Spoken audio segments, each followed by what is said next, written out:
What's up, my YouTube people, my family and friends? I am in Merida, Mexico, enjoying the ocean, enjoying the sunshine and the breeze. If you are a retiree thinking about moving to another country, now is the time to seriously consider Mexico. It's safe, it's clean, it's friendly, the food is wonderful, and just look at this gorgeous beach behind me. Sunshine, breeze. Mexico is not what people think that it is. The people here in Mexico are living large, nice homes, businesses, clean streets, very friendly.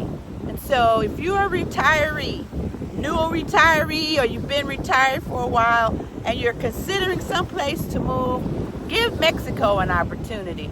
Here in Merida, it is a wonderful place to start an expat life, a soft landing, as they say. How are you spending your 4th of July?